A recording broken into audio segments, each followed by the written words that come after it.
할렐루야.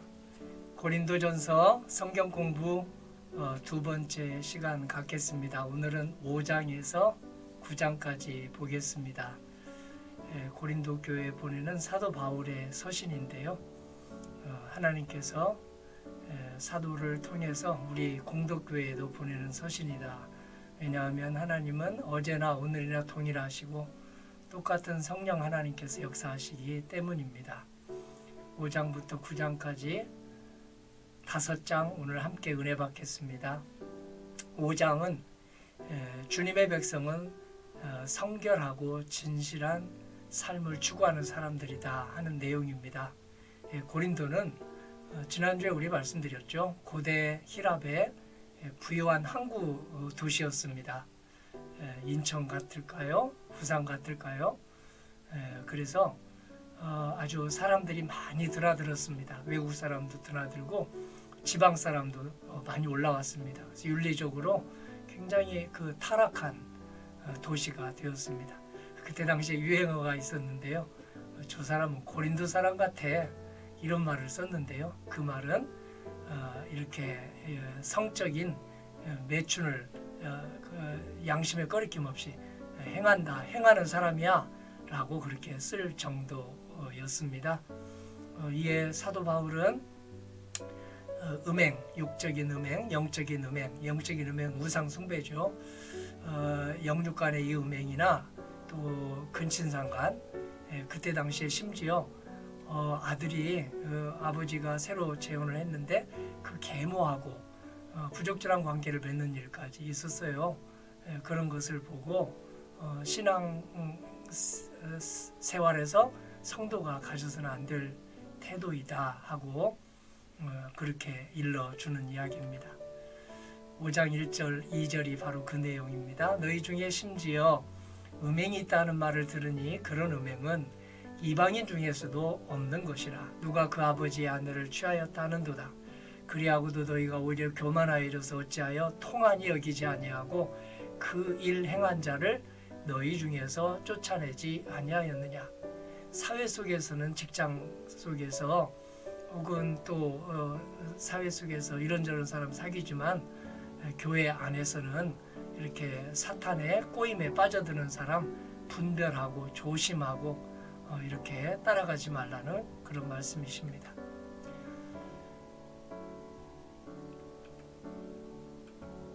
4절 5절인데요. 주 예수의 이름으로 너희가 내 영과 함께 모여서 우리 주 예수의 능력으로 이런 자를 사단에게 내어 주었으니 이는 육신은 뭐라고 영은 주 예수의 날에 구원 얻게 하려 함이라. 그런 사람들이 있으면 눈 감아주지 말고 거기에서 나오도록 예언자의 소리, 쓴소리, 바른 소리, 강한 표현으로 징계의 말씀을 전하지 않으면 우리도 똑같은 그런 죄에 눈 감아주는 사람이 된다는 말씀이십니다.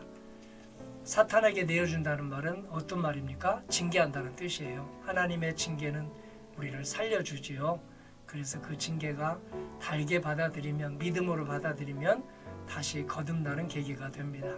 그러면 부도덕한 자가 정신 차리고 회개해서 교회가, 성도들이, 다른 성도들이 오염되지 않을 것이다. 그래서 교회는 세상과 타협하지 않는다. 타협하지 않지만 세상 속에서 그들에게 선한 영향력을 끼치며 살아간다는 그런 말씀이죠. 8절 9절입니다. 이러므로 우리가 명절을 지키되 묵은 누룩으로도 말고 악하고 악의에 찬 누룩으로도 말고 누룩이 없이 오직 순전함과 진실함의 떡으로 하자. 내가 너에게 쓴 편지에 음행하는 자들을 사귀지 말라 하였거니와.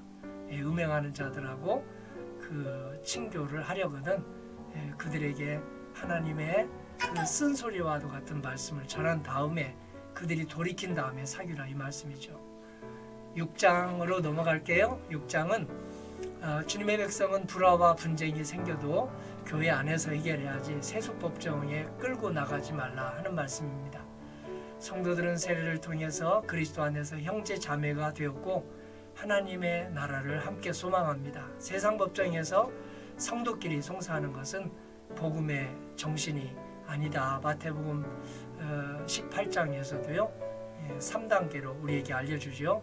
어떤 형제가 죄를 지었거든 1단계 그 사람하고만 둘이 단둘이 만나서 돌이켜야 됩니다. 얘기하고 그래도 듣지 않으면 두세 사람이 교회에 권위 있는 두세 사람이 함께 가서 돌이켜야 됩니다. 이야기하고 그래도 듣지 않으면 3단계 교회 전체 대의 기구를 통해서 그에게 돌이키도록 이야기할 일이지 세상 법정에 고발하는 일을 조심하라는 말씀입니다. 하지 말라는 말씀입니다. 5절 6절입니다. 내가 너희를 부끄럽게 하려 하여 이 말을 하노니 너희 가운데 그 형제 간의 일을 판단할 만한 지혜 있는 자가 이같이 하나도 없느냐. 형제가 형제와 더불어 고발할 뿐더러 믿지 아니하는 자들 앞에서 하느냐. 믿지 않는 판사도 있고 믿지 않는 변호사도 있고 믿지 않는 검사도 있잖아요. 그런 사람들에게 어떻게 믿음 생활하다가 일어난 문제를 이렇게 고발하느냐, 이 문제죠. 9절 11절입니다. 불의한 자가 하나님의 나라를 유업으로 받지 못할 줄 알지 못하느냐. 미혹을 받지 말라. 음행하는 자나 우상 숭배하는 자나 간음하는 자나 탐색하는 자나 남색하는 자나 도적이나 탐욕을 부리는 자나 술 취하는 자나 모욕하는 자나 속여 빼앗는 자들은 하나님의 나라를 유업으로 받지 못하리라. 너희 중에 이와 같은 자들이 있더니 주 예수 그리스도의 이름과 우리 하나님의 성령 안에서 씻음과 거룩함과 의롭다 하심을 받았느니라. 부정한 행동을 하는 사람이 있으면 우리 주 예수님의 말씀과 성령의 능력으로 씻음, 거룩함, 의롭다 하심을 받도록 중보기도하고 그에게 하나님의 그 예언의 말씀을 전해야 하도록 우리를 요청하고 있습니다. 고린도에 만연했던 성생활의 방종과 문란은 신체 모독입니다. 왜냐하면 18절에서 19절 20절에 우리 몸을 하나님이 세례받게 하신 것은 성전 삼기 위해서라고 했거든요. 성전이 되었는데 성적 방종과 문란은 성전을 더럽힌 일이죠. 음행을 피하라. 사람이 범하는 죄마다 몸 밖에 있거니와 음행하는 자는 자기 몸에 죄를 범하느니라. 너희 몸은 너희가 하나님께로부터 받은 바 너희 가운데 계신 성령의 전인 줄을 알지 못하느냐. 너희는 너희 자신의 것이 아니라 값으로 산 것이 되었으니 그런즉 너희 몸으로 하나님께 영광을 돌리라. 우리 결혼하면 뭐라고 합니까? 네, 나는 이제 당신 거예요. 그리고 저는 이제 당신에게 당신의 사람이에요. 우리 부모님 사랑할 때도 그러죠. 누구 아들, 그럼 엄마 아들, 누구 딸, 그럼 아빠 딸, 그렇게 얘기하는 것은 소속돼 있다 하는 말씀입니다. 우리는 하나님의 것이 되었죠. 세례받고 하나님의 백성으로 거듭났습니다. 7장으로 가겠습니다. 7장은 주님의 사람은 결혼하는 사람, 혼자 사는 사람, 재혼하는 사람 이렇게 있어요. 그런데 결혼하든 혼자 살든 재혼하든 하나님의 영광을 드러낸다면 하나님께서 결혼 생활도 축복해 주시고 독신 생활도 뜻깊게 보내게 해 주시고 재혼 생활도 하나님께서 복되게 해 주신다는 말씀이세요. 남자 성도가 불신 여성과 결혼해야 될까요? 여자 성도가 불신 남성과 결혼해야 될까요? 사도 바울은 성령의 기름 부음 받아서 해도 된다고 얘기해요. 불신자와 결혼해서 아주 전도가 쉽지 않지만 선한 영향력, 믿음의 영향력, 사랑의 영향력, 십자가 사랑의 영향력을 끼쳐서 전도하면 한 영혼을 구하는 가정 선교사가 되기 때문입니다. 자녀들이 믿지 않는 우리 며느리감, 사윗감 데려와서 허락해 주세요 하거든. 우리 교회 권사님 한 분은 딸이 불신 청년을 데려오자 그랬어요. 내가 한 가지 부탁이 있네. 세례받고 교회 다니는 것을 여기서 서원하면 내가 허락하겠네. 그래서 서원을 했는데요. 그 청년이 서원한 것을 지켰어요. 세례받고 우리 교회 현재 집사님이 되었고요. 40대 이제 남신도에 열심히 그리고 찬양단 예배전 찬양단도 하고 그렇게 있습니다. 감사한 일이죠. 12절 14절입니다. 그 나머지 사람들에게 내가 말하노니 만일 어떤 형제에게 믿지 아니하는 아내가 있어 남편과 함께 살기를 좋아하거든 그를 버리지 말며 어떤 여자에게 믿지 아니하는 남편이 있어 아내와 함께 살기를 좋아하거든 그 남편을 버리지 말라.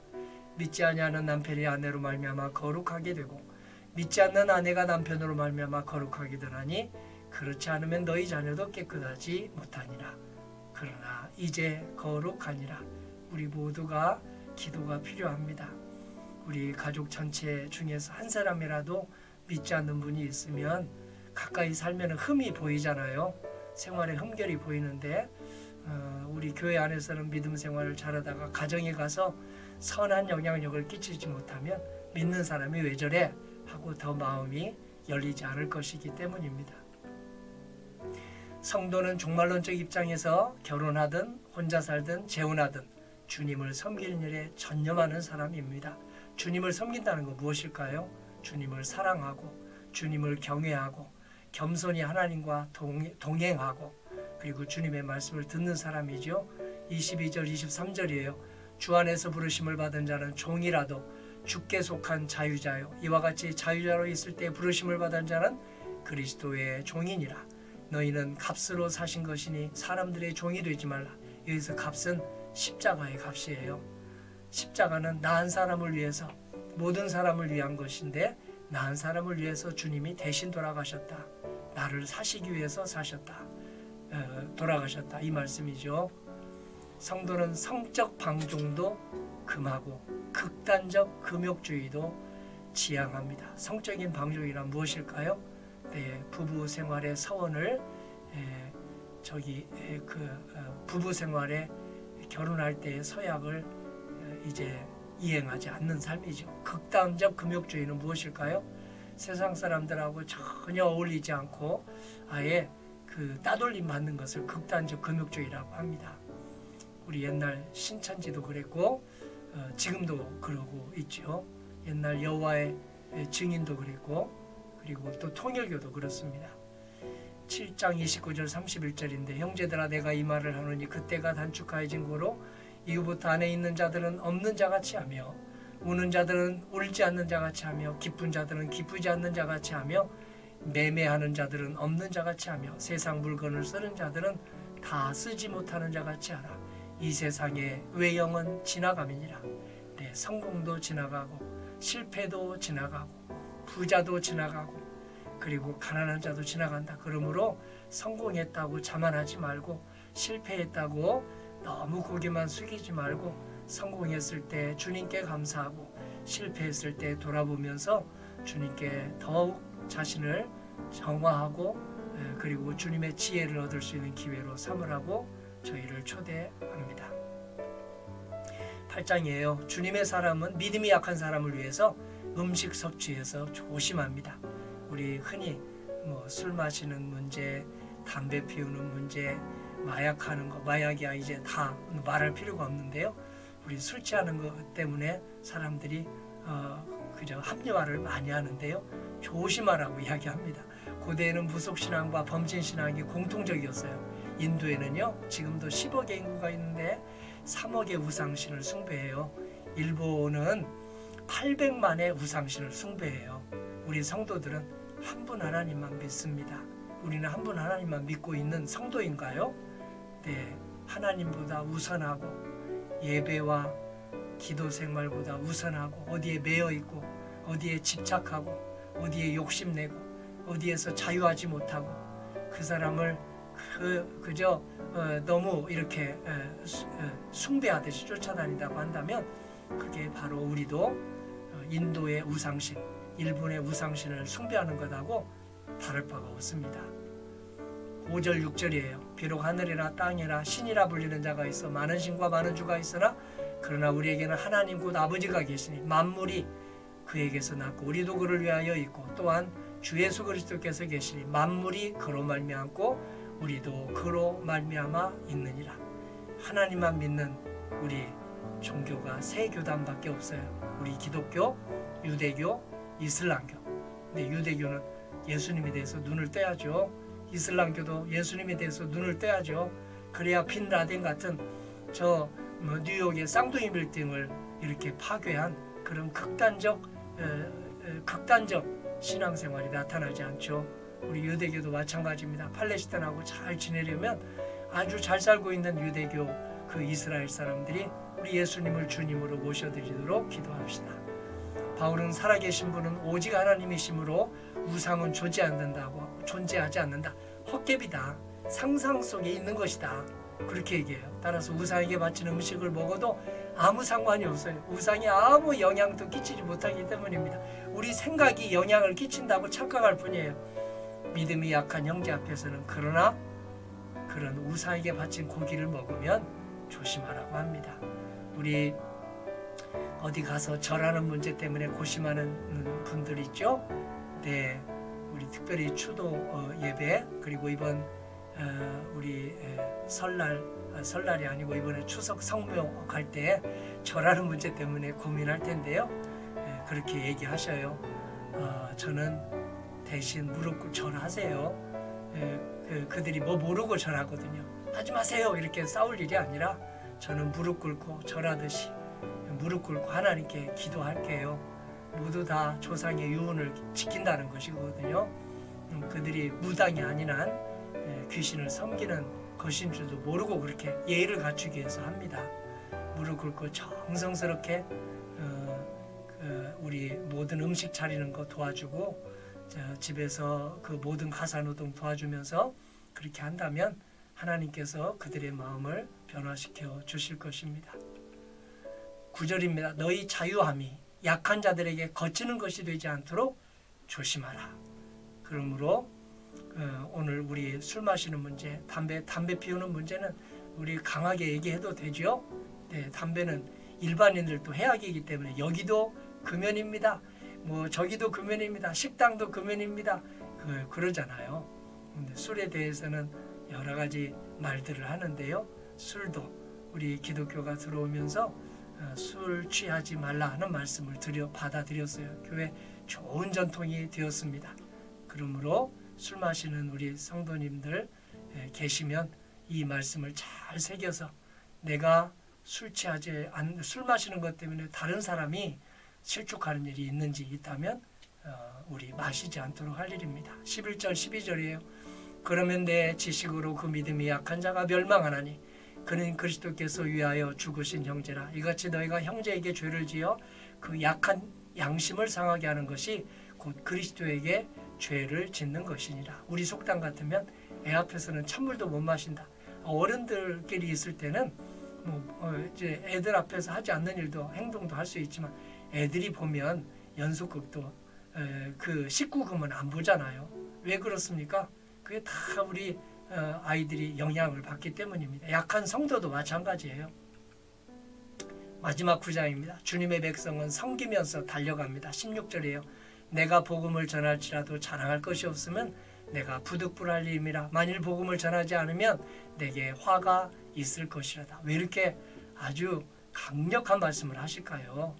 복음을 전하면 그 복음을 전해받는 사람이 복이 있기 전에 내가 먼저 복이 있어요. 왜냐하면 확신이 있어야 전하거든요. 내가 어떤 약을 써가지고 나았다고 해보세요. 그러면 아주 너무 고마워서 그 똑같이 아픈 사람에게 이 약 써보세요. 내가 나았어요. 이렇게 얘기할 거 아니에요. 내가 어떤 의사에게 이렇게 치료받았는데 이렇게 살아났어요. 그럼 그 의사를 소개해 줄 거 아니에요. 모든 의사를 보내신 하나님, 그리고 모든 약을 지어주신 우리 하나님, 모든 약, 신약, 구약을 우리에게 주셔서 영혼을 치료해 주시고 우리의 마음도 치료해 주시는 우리 하나님의 복음을 전하는 것은 내가 입으로 복음을 전할 때 나에게 먼저 복이 와요. 그리고 그 전해받는 사람에게도 복이 오죠. 하늘의 복이 오죠. 마태복음 5장에 나타난 팔복이 오죠. 그러므로 우리 옛날에 내가 전도 많이 했는데 전도왕이었는데 하시는 분들 또 용기를 내십시오. 80대 90대 전도하기 좋은 때입니다. 왜냐하면 80대가 하시는 말은 잘 듣거든요. 우리 할아버지 할머니가 되시면 인생의 지혜가 쌓이기 때문에 얼마나 잘 들을까요? 80대가 걸어 다니시면 도서관이 걸어간다 하는 말이 있잖아요. 90대하고 1시간 대화하면 책을 몇 권 읽은 거하고 똑같다 하잖아요. 지혜가 쌓였기 때문에. 그러므로 나이가 드실수록 열심히 전도하는 이번에 추석 때 우리 믿지 않는 사람들에게 살아있는 간증할 수 있기를 간절히 소망합니다. 19절이에요. 모든 사람에게 자유롭지만 스스로 모든 사람에게 종이 된 것은 더 많은 사람을 얻고자 함이라. 종은 주인의 뜻대로 해요. 우리의 주인은 하나님이에요. 하나님께서 우리에게 뭐라고 그래요? 더 희생하고 더 헌신하고 더 사랑하고 더 양보하고 더 배려해라. 그러면 추석 때 많은 사람이 감동받을 거예요. 성도는 공동체 생활을 지향합니다. 바울은 달리기 선수를 비유했어요. 전력 질주하라고 그랬어요. 옆도 보지 말고 뒤도 보지 말고 오직 해바라기가 해만 바라보는 것처럼 주님만 바라보라고 했습니다. 옛날 생각 나려고 하면 내가 앞에 있는 주님을 봐야지 믿음의 달리기는 훈련 없이 불가능합니다. 오늘 주님께서 우리에게 걷지 말고 달려가라고 사도 바울을 통해서 말씀하십니다. 달리기는 뭘까요? 이제 직접 달리기가 아니고요. 최선을 다하고 전심을 다하라는 얘기죠. 22절 24절입니다. 약한 자들에게 내가 약한 자가 되는 것은 약한 자들을 얻고자 하며 내가 여러 사람에게 여러 모습이 된 것은 아무쪼록 몇 사람이라도 구원하고자 함이니 내가 복음을 위하여 모든 것을 행함은 복음에 참여하고자 함이라. 운동장에서 다름질하는 자들이 다 달아날지라도 오직 상 받는 자는 하나인 줄을 너희가 알지 못하느냐. 너희도 얻도록 천국을 얻도록 하나님 나라 얻도록 이와 같이 다름질하라. 아멘. 기도하겠습니다. 주님, 허영의 도시에 있던 고린도 교회 윤리 문제를 치유하는 말씀을 주셔서 감사합니다. 살아가면서 저희 몸은 하나님께로부터 받은 성령의 전임을 기억하게 하옵소서. 값으로 산 것이 되었으니 십자가 값으로 산 것이 되었으니 십자가 보혈로 제가 이제 새로운 구원받은 주님의 사람이 되었으니 저희 몸으로 하나님께 영광을 돌리게 하여 주옵소서. 우리의 몸이 확장이 돼서 사회생활, 가정생활, 직장생활, 학교생활 합니다. 그래서 학교생활로 하나님께 영광 돌리게 해주시고 사업으로 그리고 또 믿지 않는 사람들과의 잘 어울리는 생활로 하나님께 영광을 돌리게 하여 주옵소서. 믿지 않는 남편이 믿는 아내로 인해서 거룩해지게 해주시고 믿지 않는 아내가 믿는 남편으로 거룩해지는 한가위 되게 하여 주시옵소서. 결혼 생활을 하면서 살든 혼자서 살든 재혼해서 살든 우리 주님을 경외하고 더욱더 사랑에 전념하게 하여 주시옵소서. 교회 내에 불화와 분쟁이 생겨도 세속 법정으로 가지 않게 해주시고 음식 섭취 문제로 성도를 실족시키지 않도록 늘 주님께 감사한 마음으로 음식 섭취하게 하여 주옵소서. 복음을 전할 때 듣는 이들의 눈높이에 맞추도록 지혜를 주시옵소서. 우리 청년이 된 아들과 딸에게 그리고 어린 손자 손녀에게 하나님의 말씀을 전할 때 그들이 알아듣는 말로 눈높이에 맞춰서 전할 수 있도록 우리의 입술을 주관하여 주시옵소서. 주 예수님 이름으로 기도드립니다. 아멘.